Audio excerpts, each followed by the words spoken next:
where do I even begin with the cinematic gem? Terrifier 3 is the kind of movie that makes you question your life choices.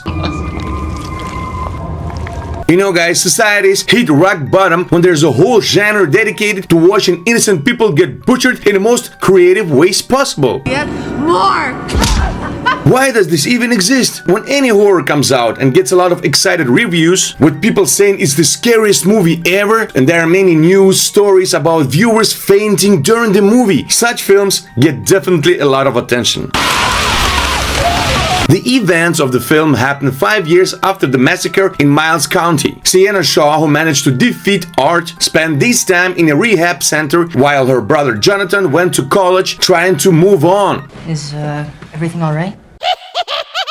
Just before Christmas, Sienna moves in with her aunt Jessica, who lives with her husband Greg and daughter Gabby. Meanwhile, the decapitated clown Art, who gets a new head thanks to the survivor Victoria Hayes, sets out to find Sienna to get his revenge. Visually, the film looks better than the previous parts, but the script is an endless series of murders in the most creative ways imaginable. Killing a couple in love with a chainsaw in the shower, a bomb explosion in a mall using nitrogen and a hammer, and the list goes on. Each scene is shown with a dark humor, and the viewer will hear the screams of the victims for a long time. Guys, you look so good. I mean, way better than mine. Art the clown, they call him the creepy and terrifying. But let's be real guys, he looks like a third place winner at the high school Halloween makeup contest. He's not even trying to be scary. He just stumbles around, stabbing people and making weird faces on what I think is supposed to be a demonic eye. But it's lifeless, a 0 on scale. You'd think after 2 movies they'd at least get one part of clowns look right. He doesn't say a word the entire movie, manages to be both cringy and embarrassing. His antics, if you can call them that, are about as entertaining as watching paint dry. And that evil chick's eye? Seriously? Couldn't they afford blinking mechanism? Let's be real guys, there is no point in looking for logic, character growth, or at least an ounce of originality here. This movie is basically for people who love watching random people get killed with 0 reason, or people who just really miss the days when clowns didn't need personalities to be scary. And about the characters, they're walking, talking stereotypes with IQs low enough to make you wonder how they even survived this long.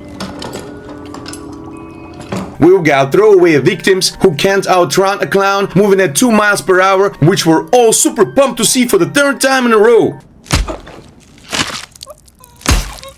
If you enjoy watching people get sliced and diced with no rhyme or reason, then congrats, this movie is for you. For the rest of us, it's just 2-something hours of our lives we'll never get back. What about the gore? The gore? Oh, it's there alright. Filmmakers seems to think if they keep adding more blood and guts, the audience will eventually pass out from sheer excitement. But the shock factor is so overdone and lame. Terrifier 3 is 2 hours of repetitive, uninspired violence. It's like they threw together every leftover horror trick they could find and glue it into a series oh no run moments. So who's the target audience here? Teenage girls who binge true crime podcasts? Maybe. The only thing this movie succeeded in is making you appreciate the classics. If you grew up in the 80s horror, you'll find nothing new here. Art the Clown is no Michael Myers, and that's true. The musical score is forgettable, and the acting, let's say even my dog seemed unimpressed. And let's talk about the budget. This movie only cost $2 million. Suppose you're a producer, a guy comes to you and tells you that he wants to make a gore horror movie which is about a clown who kills people without any motivation or reason. Would you just accept his proposal and give him the money? Would you accept to be the producer? Or would you ask standard questions such as, dude, this clown thing has been done so many times and you didn't even provide motivation for the killer. Anyways, despite a modest budget of $2 million, the film did better than the Joker with a $200 million budget at the American box office. On Rotten Tomatoes, it has 77 from critics and 89 from viewers. So, congrats everyone, we've officially reached the bottom of the barrel.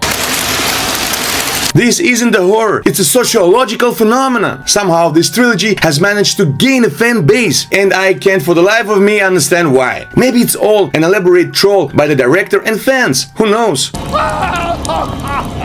In conclusion, if you like meaningless gore and have a couple of hours to waste, go ahead and watch Terrifier 3. What do you think you're doing?